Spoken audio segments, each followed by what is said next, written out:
Hello and welcome to This Week in Star Citizen. It is the end of February and we're checking out CIG's schedule for Star Citizen content this week, as well as where we are with Star Citizen Alpha 3.18. It's on the PT at the moment, should be going to live pretty soon.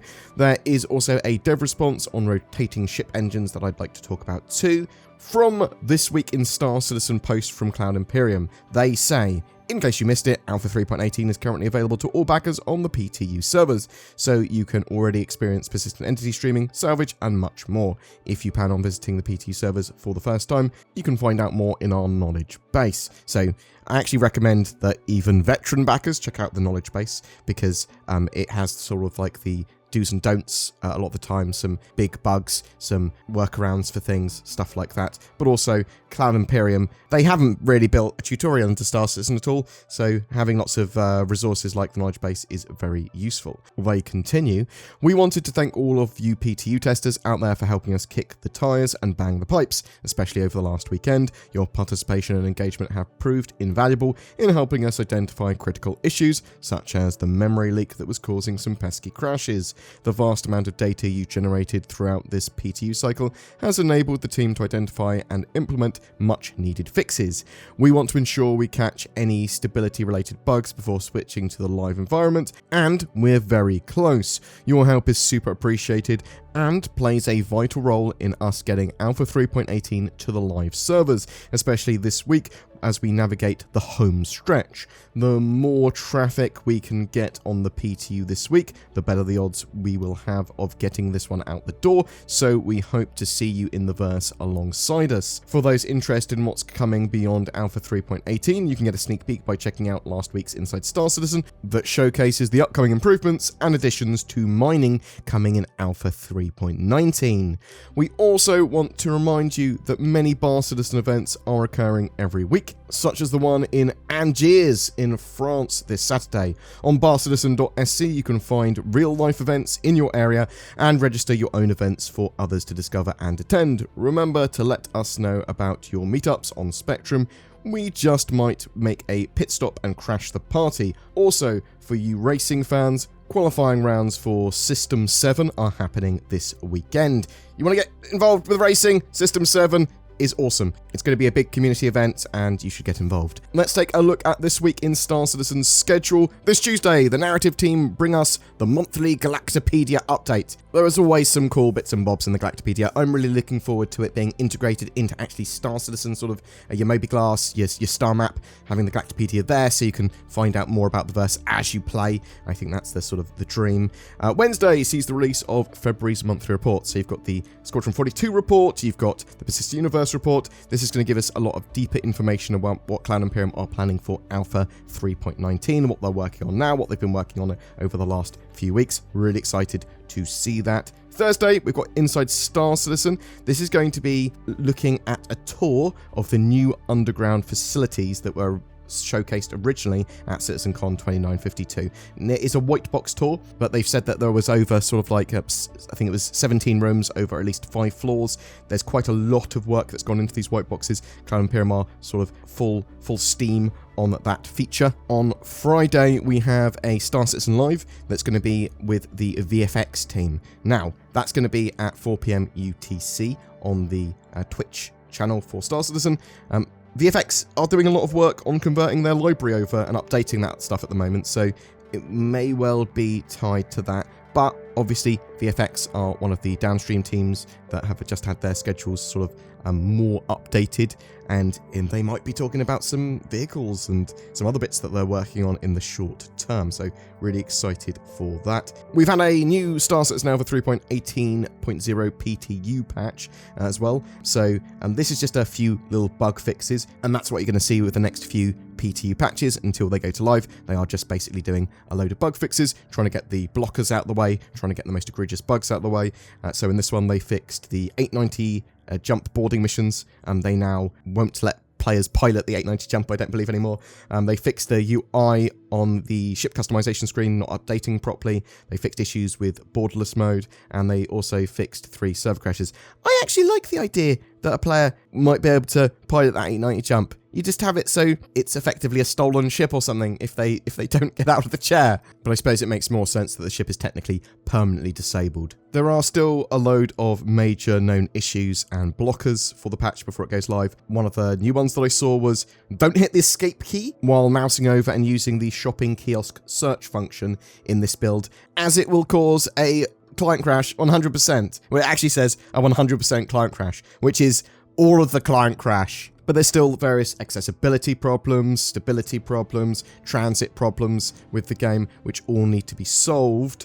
You don't want the sort of like ASOP terminals not spawning your ships. You don't want them saying your ship is unavailable. You don't want the trams not coming to pick you up, or elevators like falling through them or not working, things like that. That stuff has to be solved before the live patch. But Cloud Imperium are getting there. You can expect a load more bug fixes throughout this week, and hopefully we're going to have the live build by mid-March. There is a Manchester bar citizen in the UK on April 8th, 2023.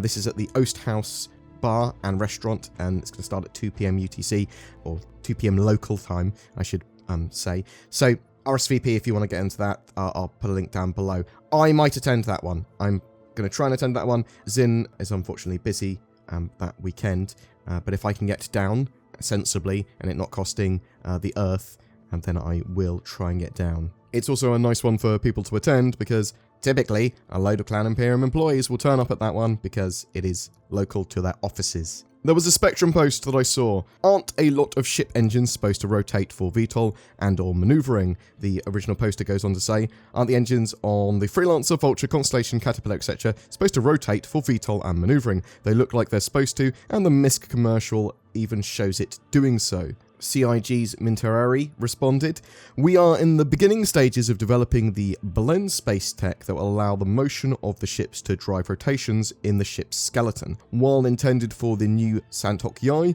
organic B-space animations may come in a future release as an update, as key tech, art and engineering resources are limited but determined. I hope to fulfill long-held goals with the Xi'an Scout to have it more squid-like, and the hoverbikes to have articulated nacelles. Once the B-Space tech is stable, we'll roll it out to various other ships where it makes sense. I've always wanted VTOLs to move like that landing scene in Prometheus. Caterpillar engines will not ever rotate though. Freelancer, that looked crazy, so we nixed the 360-degree flips from the commercial, but since the Geo would support it, I would raise the possibility to re-add some motion back in with B-Space, maybe, but it's more a design call. Various ships that already have rotating VTOLs should then be made to vector while maneuvering, such as the Idris, Reclaimer, Terrapin and Mole, and several more. The Constellation fan blades should possibly tilt a little too, and the top nacelles rotate a bit. So, for those of you wanting madly spinning sort of engines on the Freelancer, probably not going to have that. Apparently that just looked a bit silly, but yes, they're going to be starting to bring VTOLs and sort of these engines that can rotate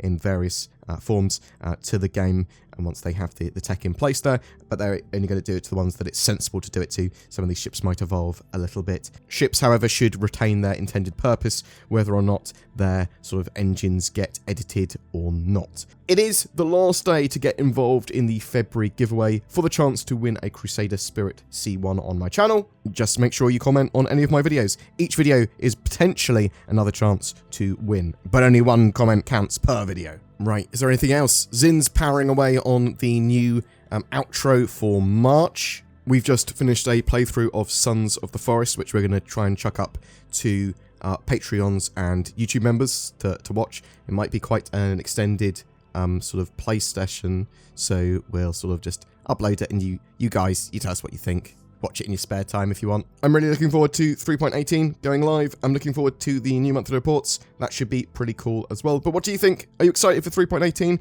Have you been playing it on the PTU? How has it been for you in the last couple of PTU patches? Are you looking forward to Cloud Imperium starting to talk about the new underground facilities? What are you hoping to see there? What are your thoughts? I'd love to hear from you in the comments below.